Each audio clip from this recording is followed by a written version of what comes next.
В днешната история се потапяме в реален организационен конфликт, предизвикан от въвеждането на нова гъвкава система на работа и промяна в екипните роли. Докато компанията преминава към хибриден гъвкав модел, установените правила, иерархии и отговорности се преобръщат. Тази внезапна промяна поражда несигурност и напрежение сред членовете на екипа, особено между разработчиците и специалистите по осигуряване на качеството. Сцената е подготвена за сложен конфликт, в който влизат в действие както структурата, така и личната динамика. Нека проучим как се развива тази ситуация и какви уроци могат да бъдат извлечени за управлението на промяната във всяка организация. В този сценарий едновременно възникват няколко вида конфликти. Първо, има структурен конфликт, тъй като новият гъвкав модел нарушава съществуващите правила и иерархии. Второ, възниква ролеви конфликт от несъвместими очаквания между разработчиците и тестерите за качество. Трето, появява се междуличностен конфликт, като напрежението ескалира в открита враждебност и срив в комуникацията. Тези припокриващи се конфликти създават предизвикателна среда, което прави разрешаването им по-сложно и изисква нюансиран подход за справяне, както с системните, така и с личните проблеми. За да разберем по-добре конфликта, използваме модела на айсберга. На повърхността видимите позиции са ясни. Разработчиците твърдят, че контролът на качеството забавя работата и задава твърде много въпроси, докато тестерите обвиняват разработчиците, че доставят незавършен код и игнорират мнението им. Под повърхността скритите интереси движат поведението. Разработчиците търсят автономия, статус и контрол, страхувайки се от пропуснати крайни срокове. От друга страна, екипът по качеството жадува за уважение, признание и се опасява, че новият им менеджер няма да защити ролята им. Разпознаването на тези скрити двигатели е от ключово значение за разрешаването на по-дълбоките проблеми. Динамиката на властта играе решаваща роля в този конфликт. Екипът на разработчиците притежава силна неформална власт, благодарение на опита и харизмата на старшия програмист. Междувременно екипът по качеството има нов формален менеджер, на когото му липсва реална власт. Този дисбаланс изкривява конфликта, оставяйки екипа по качеството да се чувства безгласен и маргинализиран. Разбирането на това как формалните и неформалните властови структури влияят на взаимодействията в екипа е от съществено значение за медиаторите и лидерите, стремящи се да възстановят баланса и да осигурят справедливо участие в вземането на решения. И двата екипа приемат механизми за справяне, които ескалират конфликта. Разработчиците използват съперничество и атака, като отправят обвинения и обобщения, за да наложат волята си. Първоначално екипът по качеството се опитва да се защити, но в крайна сметка и двете страни прибягват до избягване, прекъсвайки комуникацията и дори напускайки срещи. Това избягване само задълбочава системния блок, което прави по-трудно разрешаването на основните проблеми. Разпознаването на тези модели е първата стъпка към прекъсване на цикъла и преминаване към конструктивен диалог.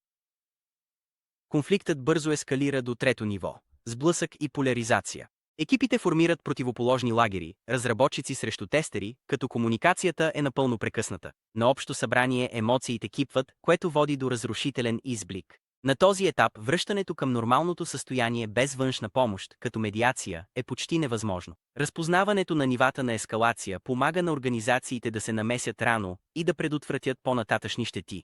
Структурираният план за преговори е от съществено значение. Представители на двете страни, старшият разработчик и новият менеджер по качеството, трябва да участват заедно с неутрална трета страна, обикновенно менеджерът по човешки ресурси, действащ като фасилитатор или медиатор. Преговорите се фокусират върху дефинирането на стандарти за готовност на кода, установяването на ясни комуникационни протоколи и интегрирането на процесите по осигуряване на качеството в Agile разработката, без да се жертва качеството. И двата екипа споделят общ интерес – предаване на проектите на време и поддържане на стабилна работна среда. Подготовката е най-критичната фаза. Фасилитаторът анализира алтернативите. Какво става, ако няма споразумение, например пропуснати срокове или текучество. Определят се ясни правила за логистика, дневен ред и график. Предвиждането на силни емоции и дълбоки пристрастия е много важно. Дисциплината на фасилитатора гарантира, че преговорите няма да се превърнат в игри на обвинения, а вместо това ще се съсредоточат върху намирането на работещи решения. Планът за медиация започва с създаването на безопасна среда. Менеджерът по човешки ресурси, действащ като медиатор, гарантира строга поверителност и безпристрастност.